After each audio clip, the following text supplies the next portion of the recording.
Hi everyone, Elsie Jensen here. Today we are going to make a harvest sauteed chicken salad with apple cobbler muffins. So let's start by making our muffins because they're going to have to bake up, and we're also making some homemade sourdough croutons to go on our salad as well. So let's start by making up our muffins. So I'm going to start by grating up my apple here. Let me grab my grater, put it over here. So we're going to use our apples and our things, but to keep them so they get nice and tender, I'm going to grate them. That way they will get softer and you don't have to bake as long. And you don't have to do any pre-cooking. Let me grab a little paring knife so I can take off a little bit of the skin. I have one really big apple here, but again, you could also use some smaller ones. I'm going to just take off a little bit of the skin so we don't have as much skin in our grating. But again, since we're grating it, it's just going to be little bits of it. But apple skin does not get tender when you cook it. So you kind of want to take it off so you don't have any chewy bits in your muffin. So I'm just going to take my paring knife, kind of go around. You could also, if you don't want to grate it, you could dice it up really, really small, almost like a mince size.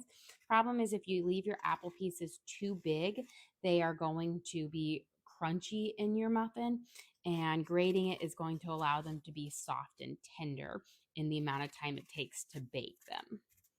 So here we go. We've got one fairly peeled apple here, and it's a massive apple, guys. And then we're just going to grate it. Now, if I'm aiming for about a cup to a cup and a half of grated apple here, and I'm pretty sure this one big apple is going to get me there.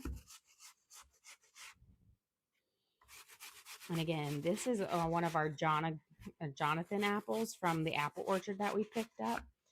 Let's just say my kids have been loving all the apple stuff, and they told me I needed to make some caramel apples because we ate up all the caramel apples we bought from the apple orchard. So I'm like, oh, that's going to be a treat I make sometime. Probably have them help me do it because they love to do that. Okay, well, we got our kind of first bit of apple here. Just going to give it a good shake down. We're going to put it in here because we're going to spice it up here. That way it has a lot of great flavoring right in the apple. You always want to add a little spice to it because it won't pick it up in the like the batter as much. Always want to pre-spice them.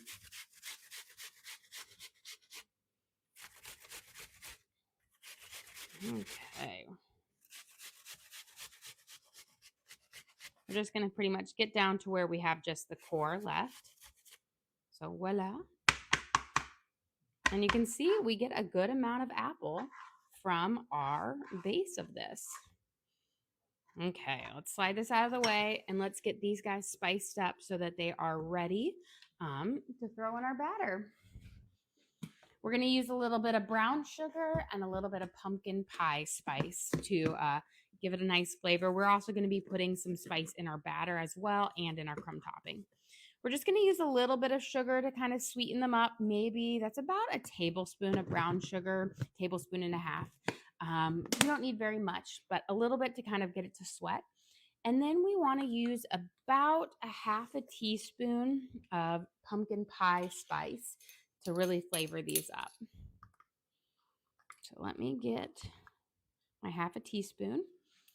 And I'm going to grab a spoon so we can toss this.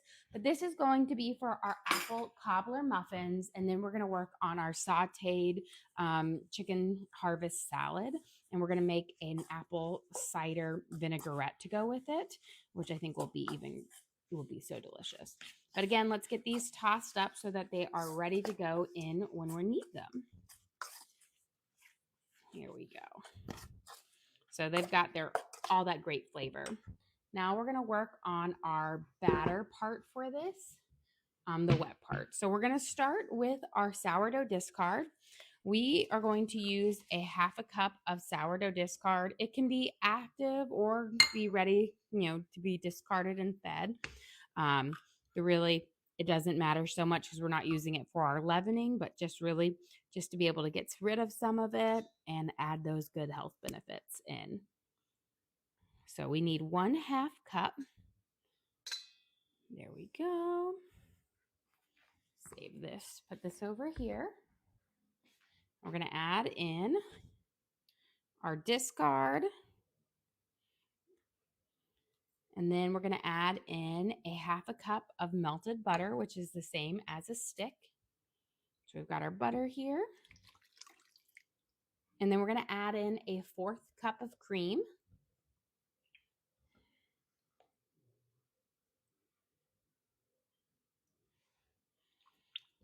And 3/4 cup of sour cream. And that sour cream is going to give us a really, really moist and delicious muffin. And I am going to just eyeball what my 3/4 of a cup looks like because I always think it's such a pain to go in and measure it and then scrape it back out. So I'm just going to kind of take a scoop, which I think is pretty close to 3/4 of a cup. Just kind of a good eyeball with it. Just a smidge more. And we're going to give this a good mix. Then we're going to add in a whole tablespoon of vanilla extract. And that's just going to give it a really nice flavor because we're going to use the vanilla and some more pumpkin pie spice to really give it kind of a spiced cake flavor to it. Here we go. So we've got our kind of our wet right here. Let's add in our eggs and a tablespoon of vanilla extract.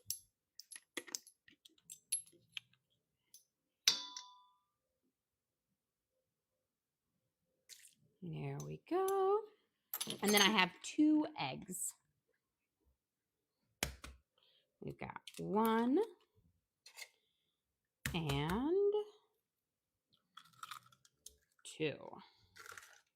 And I do have my oven preheating at 400 degrees for this recipe because we're going to bake them at 400 for about 20 minutes because we have a crumb topping on it, so it always needs a little bit longer. But let's mix in our eggs and our vanilla. Then we're going to add in our baking powder, our salt, and our pumpkin pie spice, and our brown sugar and our flour, and we'll be pretty much done with the batter part of our muffins. But right now, you want to do all your mixing now because once we go to add the flour in, you want to minimize the amount of mixing you do so that you get a soft muffin instead of a stiff one. We're going to put in 2 teaspoons of baking powder. So 1 and 2. And then we're going to do a teaspoon of pumpkin pie spice, which I think I'm going to have to move to my next one. Thinking Friday, I'm going to do a little tutorial on how to make your own pumpkin pie spice because this stuff is expensive. And it does not want to open for me. Let's see if we can get this. Aha, finally got it. I swear I have a harder time opening things more and more. Okay, I had about, I'm going to put in the rest to make my whole teaspoon of pumpkin pie spice. If your pumpkin pie spice is from last year, it's going to be a little bit dulled, so you might need to use a little bit more. If it's fresh and new, then it will be nice and aromatic. We're going to put in a half a teaspoon of salt. And now we're going to give, and of course we'll do our brown sugar too right now. And then we're going to put in a cup of brown sugar and we're going to mix all of that up and then it will be time to add in our flour. So we want a 1 whole cup of brown sugar for these muffins to go in there.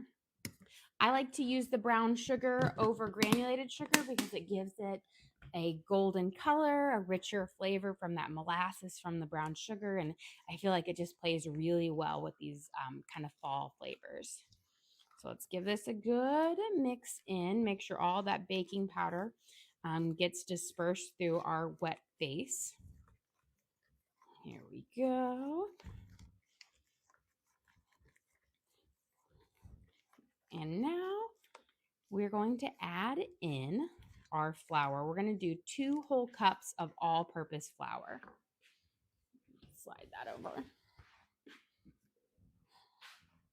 And you want to use all-purpose, not bread flour or self-rising. Just stick with the classic. And we're going to do 2 cups. So 1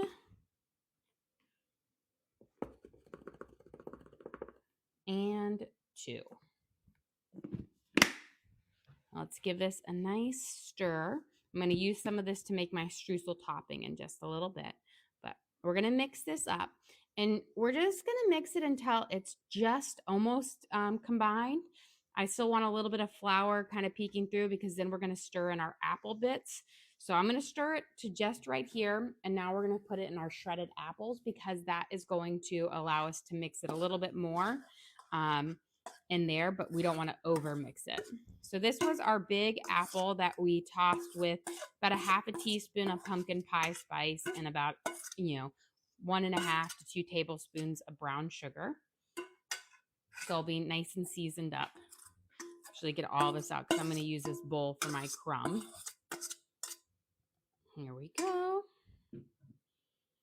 And now we're going to kind of fold this shredded apple in, and that's simply by going down from the bottom of our bowl and kind of scooping it up.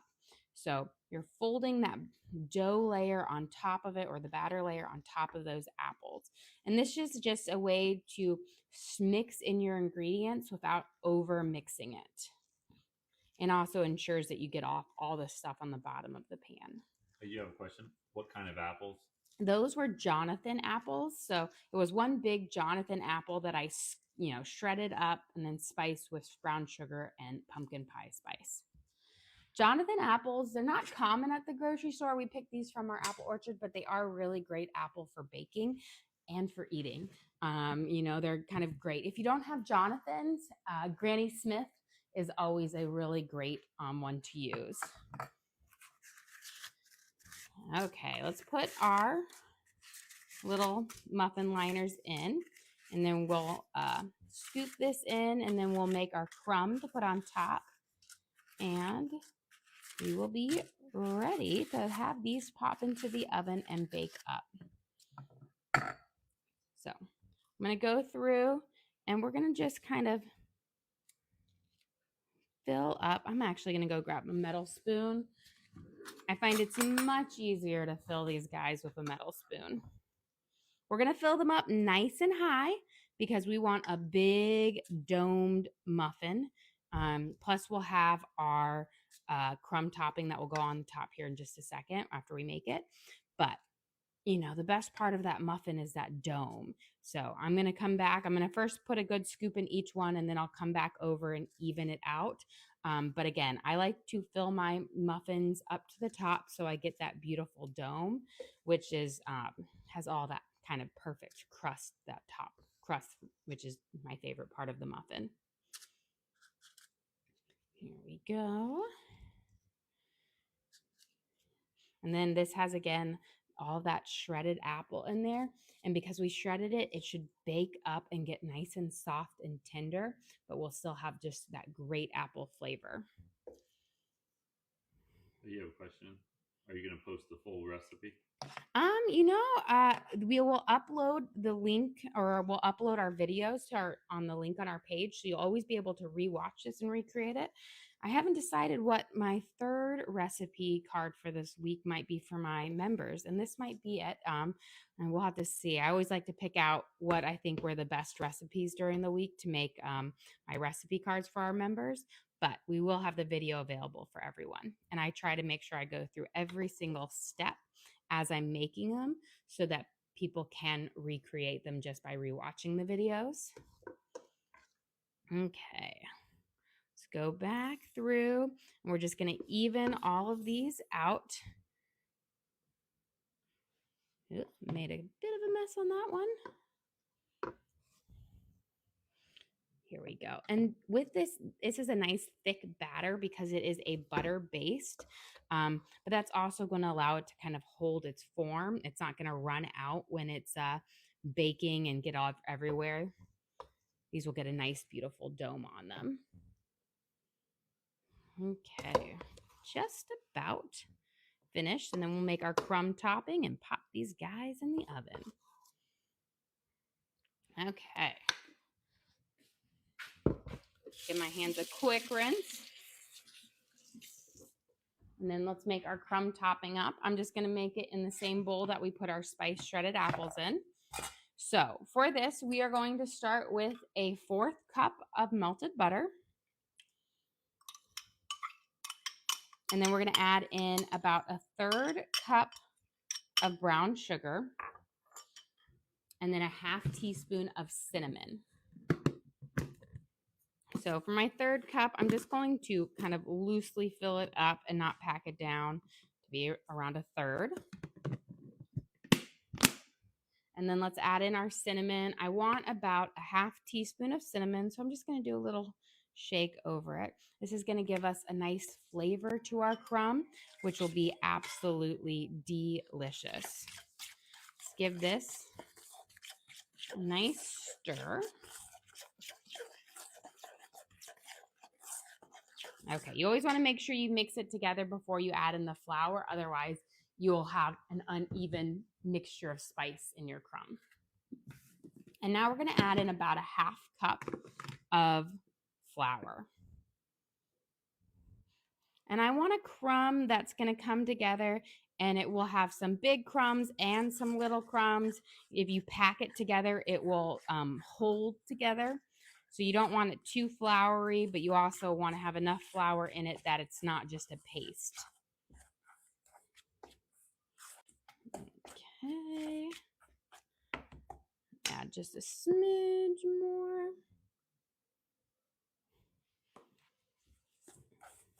And here's where I'm going to get with my fingers to kind of make sure it crumbles up nicely. Here, we're getting there. It's still a little bit wet of a crumb. So you just, again, just pour your flour in just little by little until you get that kind of perfect texture. And so this is kind of the texture I'm looking for, where we've got some big crumbs, but some little ones. And if I were to squeeze it, it would hold together. So that is the look of the crumb that we want. And now we're just going to place this crumb and just do a little scoop over the top of each one with my little, just kind of gently push it in. And this is going to give you that kind of cobbler or taste to it with that crisp topping on it. Here we go.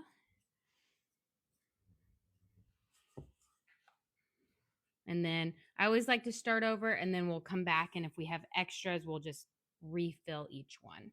But you want to make sure you don't get to your final muffin and have no crumb left.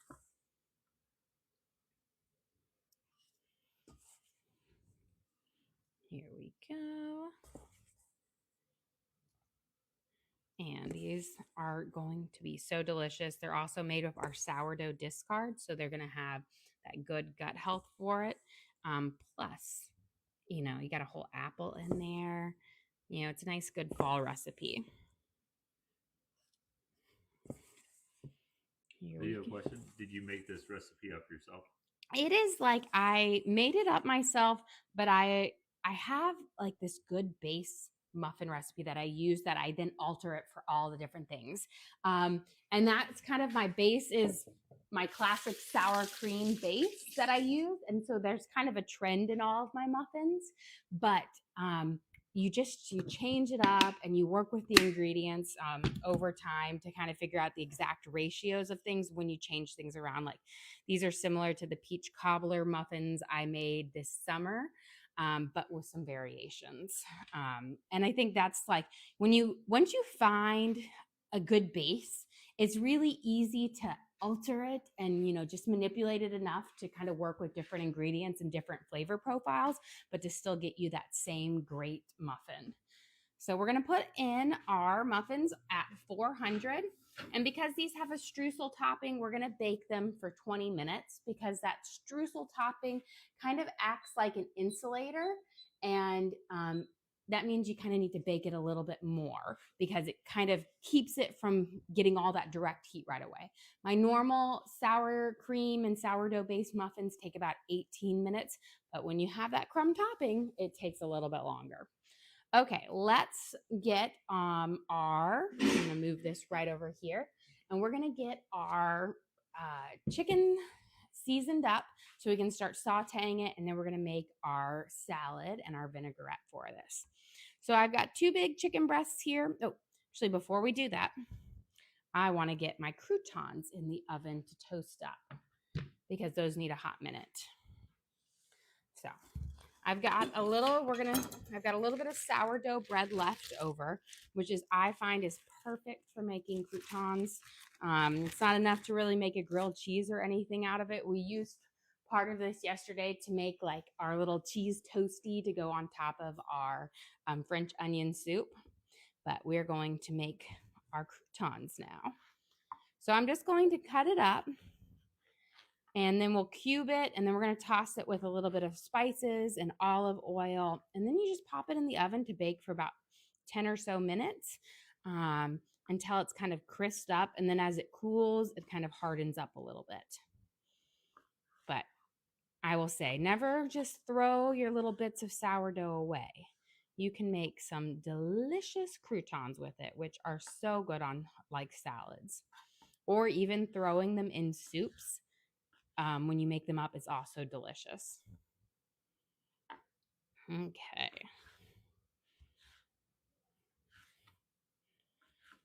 Let's get these. And then, I always just say don't cube them too large or they're hard to eat because, they crisp up. And so you want them small enough to be bite sized so that you'll be able to get them with, a bite of salad. Or to be honest, these are so good. I actually like to snack on them just on their own because they're like crunchy and have so much flavor to them. You have a question? How long will they stay good after you make them?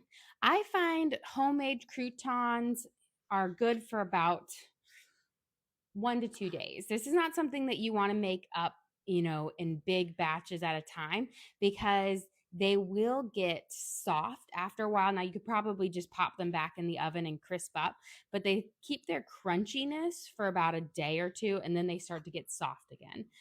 So they're perfect for, like, when I make them, I'll have them, if they don't get eaten up today, they'll get eaten up tomorrow. Also just being eaten up as like a little snack. Okay. Let's get all of these little crumbs on here. So we've got them right here. I'm going to make a little pile at first so we can put our spices and then we'll toss it. We're going to coat them with some olive oil. You want to use like a good amount of olive oil. So it's going to be like, I want to say maybe a tablespoon. Now, not all of that is going to be in there, but you want to make sure that you get a kind of a crispy topping on it all. We're going to use a little bit of garlic salt. You don't need much, but you do want to add a little bit of salt to give you that salty flavor that a crouton has, like not even a half a teaspoon. I'm going to add a little bit of black pepper. Here we go. And then I have rosemary. We're going to do rosemary with ours today because I feel like they're going to go really well with our fall salad. Our harvest salad. There we go. About like a half a teaspoon or so of it. And now we're just going to really kind of just squeeze them together and then toss them to make sure they get coated in that olive oil. And the squeezing allows it, because bread is like a sponge, it allows it to come out so it's not just soaking in it. And that's just going to give it, again, allow it to crisp up. Now we're going to spread it out on our pan here. Try to make sure it's just one layer. And then we're going to go pop these in the oven after I wash my hands.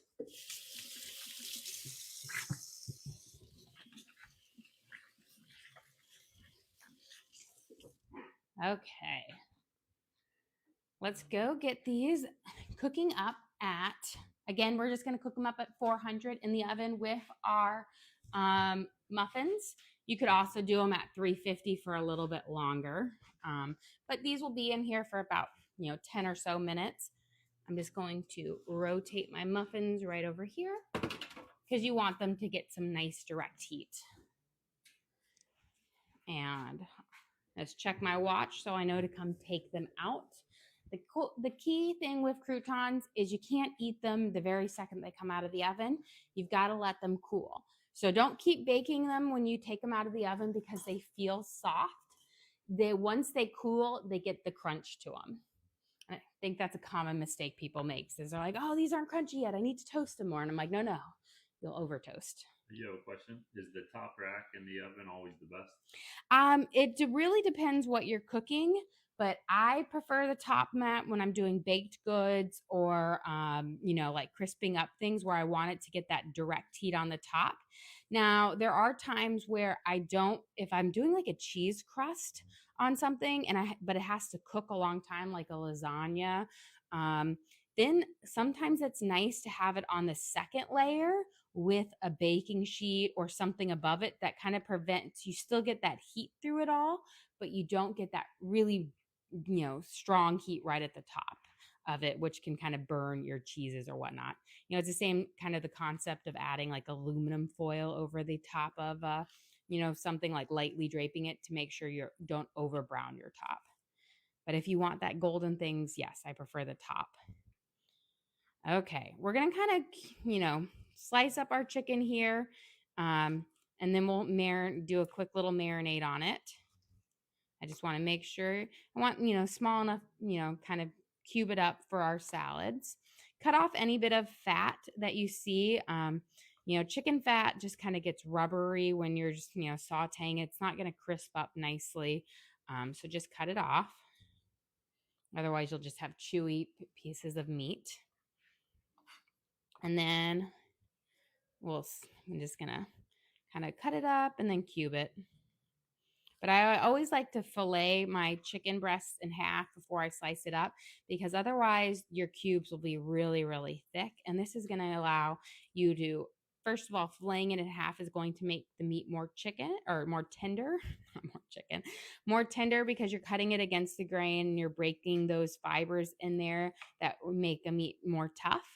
And then you're also able to thin it out so it will cook up faster. Here we go. And for our marinade on here, we're actually just going to keep it really simple. Onion powder, garlic, salt, rosemary, and then Mrs. Dash's original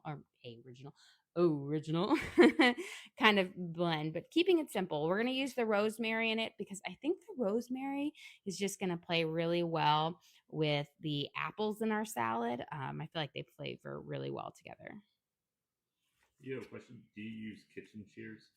I do use kitchen shears. I actually have an excessive number of kitchen shears because I have young kids and I really enjoy cutting up their food with the kitchen shears. But I have like 6 pairs of them. I have my good Wusthof ones, and then I bought a whole bunch from IKEA when I was there because they were like $4, and I just love them. Let me wash my hands real quick. So if I ever have to cut up bacon, I just use my kitchen shears to cut up bacon instead of like using a knife and cutting board. We're going to give a nice drizzle of our Worcestershire over the chicken here. It's going to be about a tablespoon and a half. That's going to help kind of cut through the fat in it and make it nice and tender and juicy. We're going to use some onion powder here. We're going to do a good shake over. This is going to give it a nice savory flavor. I'm going to use about, a teaspoon and a half to a little more. A little bit of black pepper, about a half a teaspoon. And then I've got my rosemary. Again, we're just going to use about maybe, between a half teaspoon and a teaspoon on there. And then this is the Costco version of Mrs. Dash's original blend.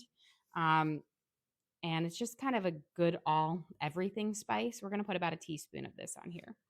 So this is our good base for our chicken, our seasoning. I'm going to turn on my skillet, start warming it up, and then we're going to toss this real quick so we have all of our meat coated in our spices. And then we're going to work on our salad dressing and our salad and the different components in it. Let me grab some tongs here. This one will be for our salad. So let's give these a good kind of toss to make sure they get that Worcestershire everywhere and all those spices. You might feel like, oh, that's a lot of spices for it. And I'm like, trust me, you're going to want to put lots of spices on it. I feel like most people underspice their meat because they don't realize just how much spices you need to get that great flavor all the way throughout. So we do have a good amount on here and a wide variety of it, which will all bring in different kind of complexities to it. Okay, we've got this chicken ready. Once my oil's nice and hot, we will put that on there. But I'm going to let that sit right over here. You always want to make sure your oil is hot before you start frying up your chicken, or it's going to not get that good sear on it. Let's get our salad prepped for this, and then we're going to make our vinaigrette for it as well. Let me grab my veggie knife. So I've got 2 small heads of romaine lettuce here. We're just going to kind of cut off the bottom here. We're going to give this a good slice up or chop up, and then we'll put it in our salad. And I'm going to chop my romaine up so that, I don't have any really big pieces of lettuce. I do love using the heads of lettuce over getting the bag lettuce because I feel like it stays fresh longer and you get kind of a better deal on it. Let's give a couple good chops. Although this summer in the beginning of the summer, I grew a couple heads of romaine. Romaine lettuce is one of those things where I feel like it takes up so much space to grow and you don't get a high yield out of it. But I always like to grow some every year. Here we go. So I've got our kind of chopped up romaine for this. You could also use a butter leaf or a hybrid between romaine and spinach or, but I like the crunchiness of the lettuce on there as well. So I don't like to do all spinach or all like spring, mix. Okay, I think our chicken is starting to get or our oil is getting nice and hot here. I'm going to do my little test. As long as we get a good sizzle. There we go. We've just about. There, I can see it popping now. We're going to put our chicken in. We're going to try to do it on, make sure that it has its own space on our pan. I might have to do this in 2 batches, but I think I can get it all in one. But we'll see. I did use 2 big chicken breasts, so it might need 2 batches to cook up. You just want to make sure that each piece gets its own spot on the pan or you're not going to get that good sear on it. So I am actually going to do this in 2 batches so that each piece, because with this, the chicken is going to be a good, a key part of this salad. So you want to make sure it cooks up well. You don't want it to get overcooked and you don't want it to be kind of rubbery either. So we're going to let this first batch in. Don't just throw all of your chicken in there because what would happen is it will sweat out its natural liquids and then it won't get that really nice, lovely sear on it. And then it will get more tough versus a nice kind of lovely, sear on it with still being tender. I've got here, this is a Jonathan apple, another one from our apple orchard. And where's my little knife over here? My paring knife. I'm going to keep the skin on this because we're going to be eating it in a salad. And I'm going to just kind of decor it. And then we're going to slice it nice and thin to go in our salad. And then I also have some chopped pecans and kind of a triple cheddar blend of cheese and some red onions. And then we'll make our vinaigrette. So kind of a simple, but all the flavors will work really well together.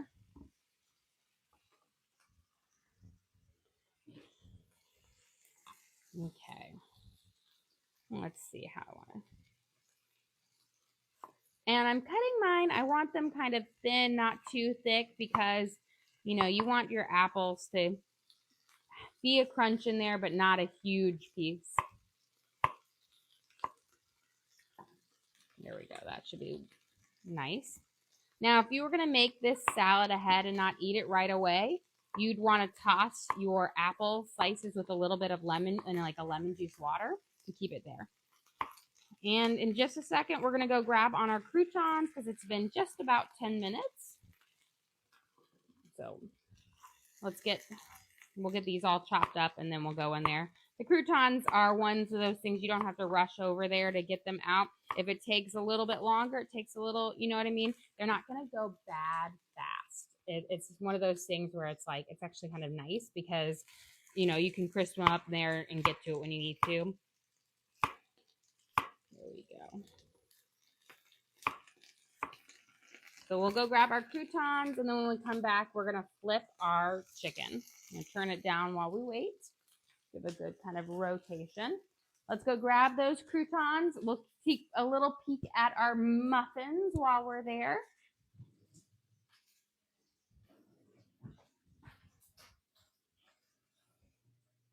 Okay. So here are our croutons. You can see our muffins are cooking up lovely. Now these are, when you first take them out of the oven, they're a little bit softer, but as they sit and cool, they get that crunch on it. And so don't keep toasting them because you like, oh, they're still soft, they're not ready. You don't want to have rock hard croutons.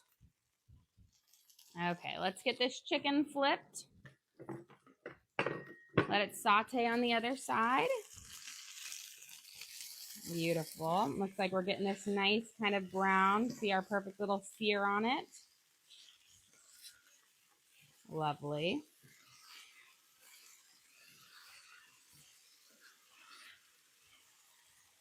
Okay. And then I just try to make sure I've got that bottom half facing down on the pan. The first half always takes a lot longer to cook than the second half after you flip them over, because you've cooked most of them through and then you just do a quick sear on this side, because you don't want to cook it too long that it sweats out its natural juices and then gets nice and like tough. You want it to be moist and lovely. So I'm going to get a little pan here so that we can take ours out in just a second, and then we'll start cooking up our next batch. Beautiful. This all has a great sear on it, or saute on it. Look at that. Beautiful. And part of that nice, lovely brown color that you get is from the onion powder that we put on there. Not only is it going to give it a great savory flavor to it, but it gives you this lovely golden brown color. Okay, let's get these last. So we've got our first batch. I'm going to let it kind of sit there while I put my next batch of chicken in. Again, making sure that it's got its own spot on your pan. Also, having a good nonstick pan does help. These are the Hex-Clad nonstick pans. And I will say I was skeptical when I first got them about 2 years ago. Absolutely love them. And there are two like things that I find that the Hex-Clad for me are winning is I have yet to damage them, which is a big, a thing. And they're really easy to clean up. It really like stuff does not stick on it. So I will say if you're looking for new pans, they are a pretty good investment.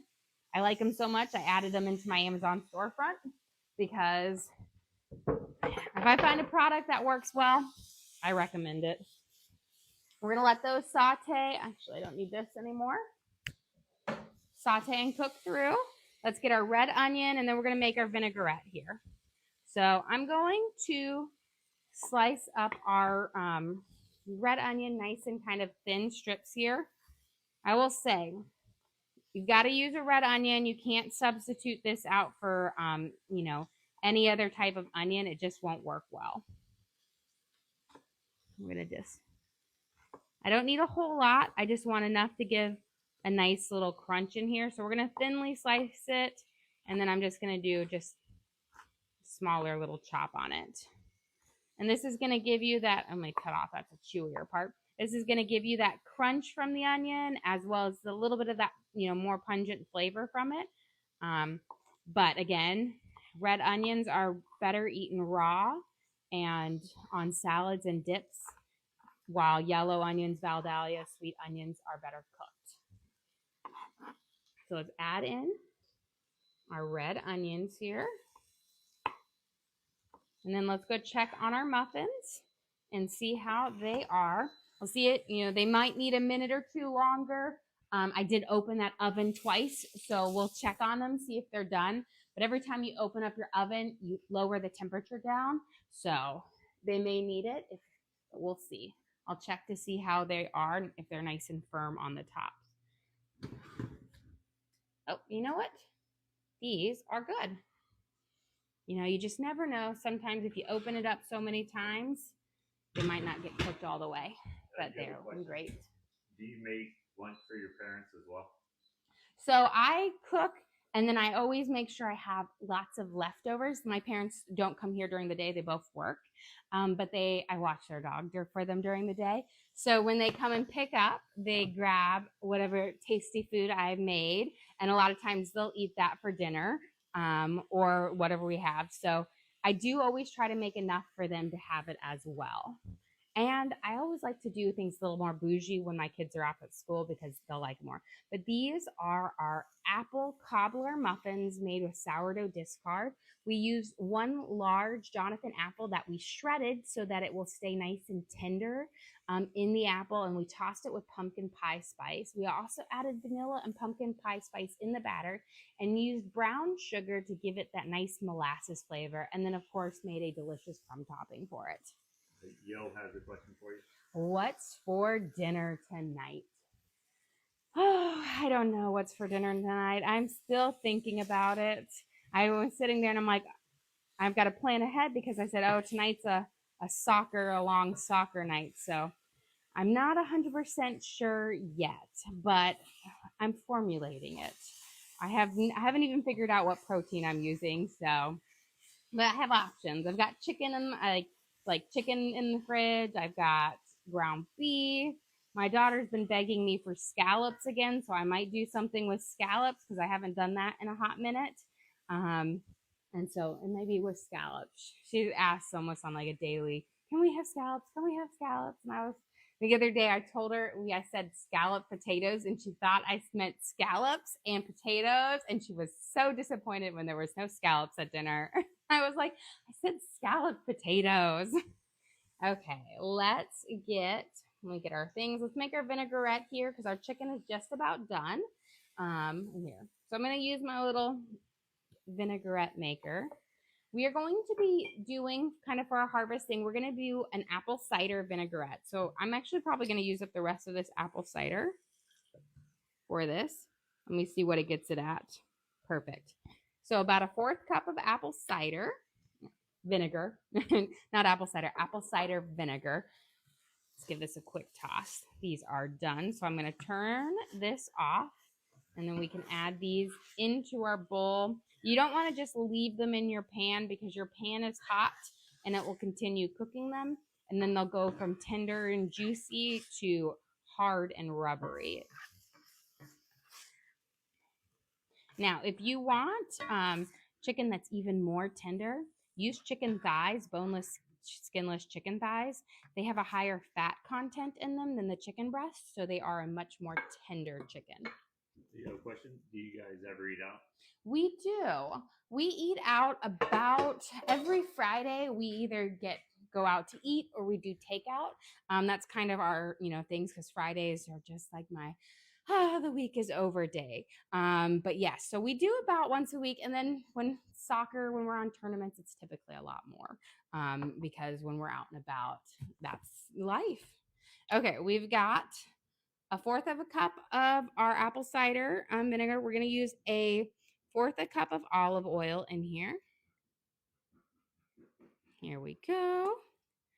And then I like to make a creamier vinaigrette because I like my creamy vinaigrettes.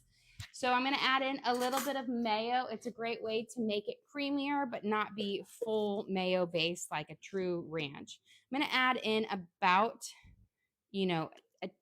2 tablespoons of mayo. And then we're going to add in a little bit of honey. And this is actually the honey we got from our apple orchard. It has a honeycomb in it, and Teddy has been obsessed with eating the honeycomb. Every time he comes and brings me a spoon, and he's like, honeycomb, please. We're going to add in about, I want to say, a tablespoon of honey in here. And that's going to help cut through the tanginess of the vinaigrette and it'll just make it absolutely lovely. We're going to put in a little bit of onion powder to make it nice and kind of savory. We want about a teaspoon, teaspoon and a half of onion powder. A little bit of pepper, about a half a teaspoon. And then a little bit of garlic salt. And that is it. It's pretty simple in here. We're gonna add about a teaspoon of garlic salt. You don't need to add too much because mayo has a saltiness to it. So that kind of works well. But this is just a really simple but delicious vinaigrette that you can use on your salad. And it's gonna play well with these more fall flavors. Okay. And then let me just, before I pour it on, I always like to make sure I have everything perfect put together. Okay, let's get, I've got chopped pecans. You can also use chopped walnuts. We're gonna do just a good kind of sprinkle over it. That's gonna add a nice crunch to our salad. Now I'm gonna use cheddar cheese on here, but feta cheese, blue cheese, Gonzaga, thinking about the university, I can't even think. Gorgonzola. There we go. Took me a second. All I could think about was, college football.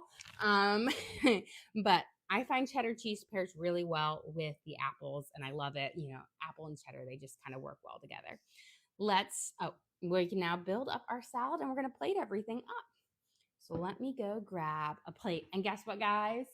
My new plates arrived. So I don't have quite the storage space for them. I have to kind of organize, but I'm really excited for them. I think they go really well. See the colors? They work well together. I'm very, very excited about them.